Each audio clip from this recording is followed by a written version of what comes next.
Because we didn't have any television when I was growing up, we didn't have television for a very long time, we used to do little performances, or I used to do little performances, and I had a little stage in my parents' house, and the curtains would come back and I'd get up and sing.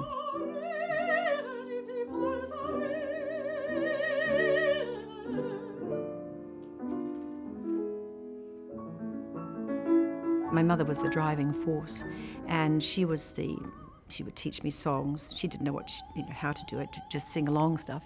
And she somehow had a vision. She says she had a vision. I'm not quite sure about that, but people do have these ideas.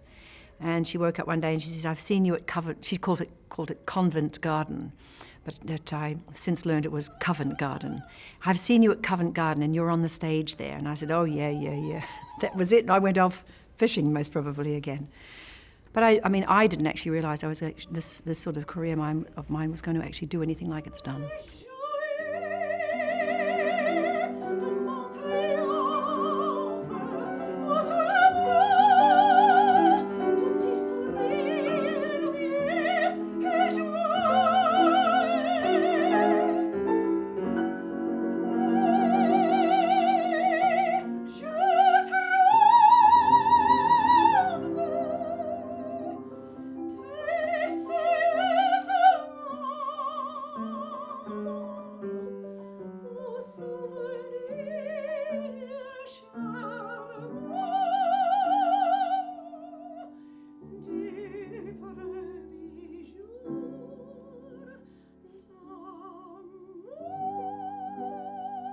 I don't want to go into it too deeply because sometimes it becomes a little bit emotional, but the reasons that I'm here today is because of the sacrifices of my parents. And I know how much they sacrificed. My father was a very hard worker, and he didn't know what was happening to me. My mother didn't really know what was happening to me, but they sacrificed, and I can't tell you how much because it would go into years and years of what they did do for me.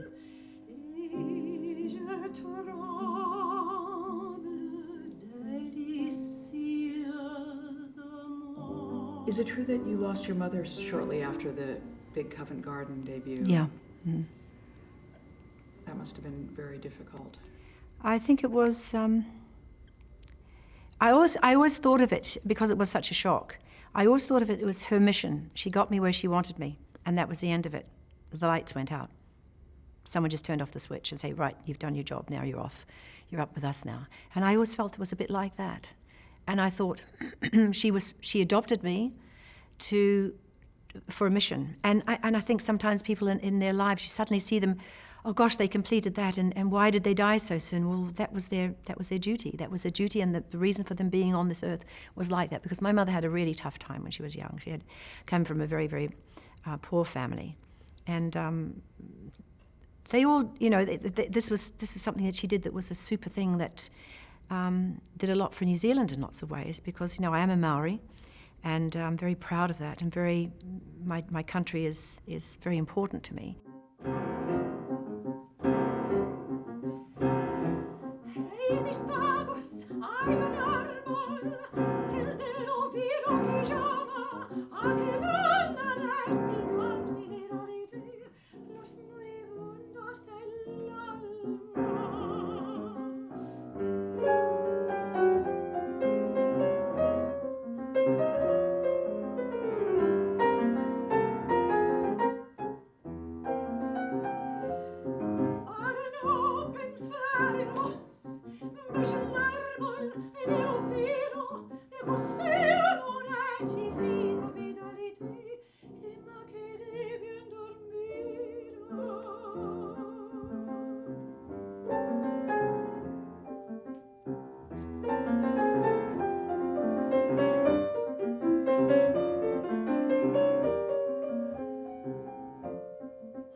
Covent Garden did release me. I think they resisted They weren't too pleased that I was coming to the Met. They said it was too soon.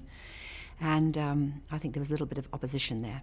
But anyway, that was fine. I came. And I was going in there, watching rehearsals, watching everything they did.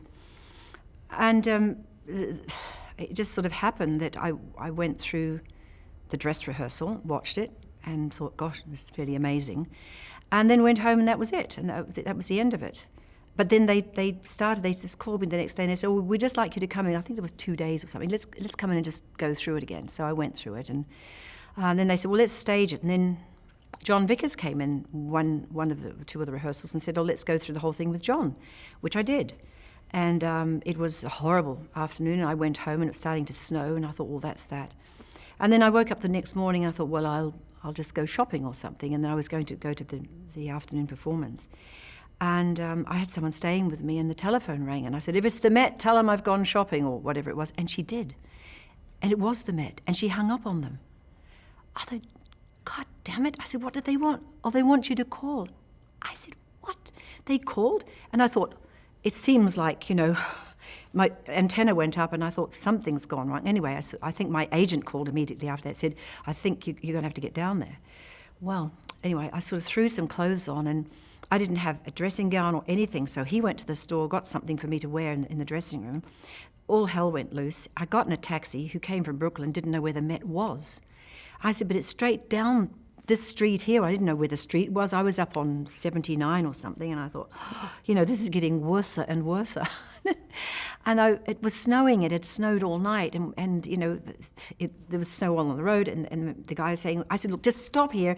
That's the Met. If you ever need to know it again, there it is. And so I rushed across the square, or the plaza, straight through. I think you were able to go through the front door by that time, and I did. I just went like a mad thing through the front door, and everyone was there. Of course, it's once again, the circus that's going on, and there's every man and his dog is there trying to give you information, and there's the director trying to do something, and the conductor's there, and of course Jimmy's there, and John Vickers is there, and they're all there, and you got to go, and to think, shut up and get out.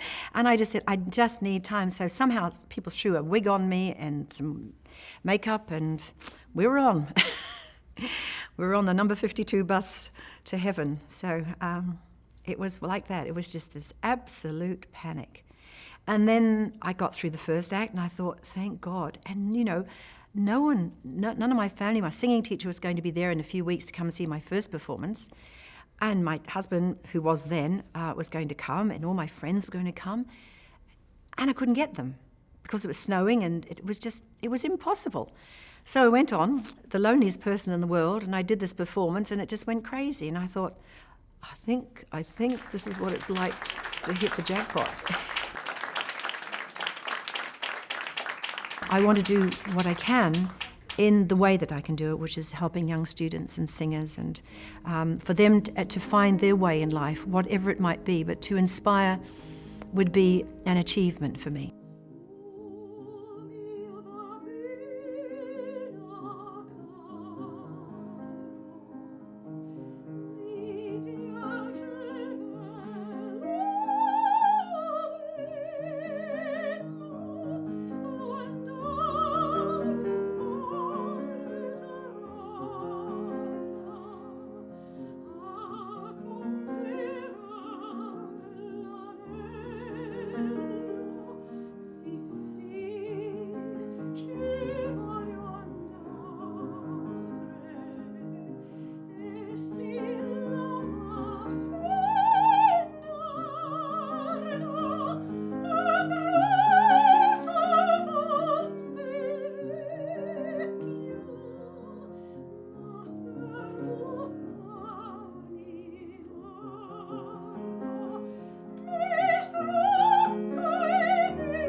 understand the words.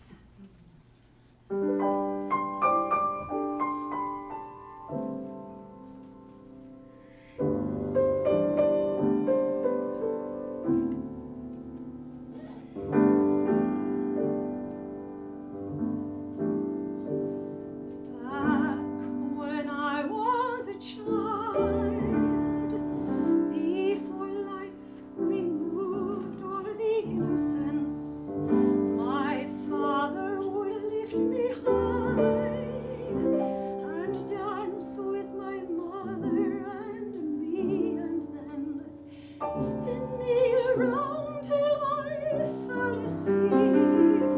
Then off the steps he would carry me, and I knew for sure I was loved.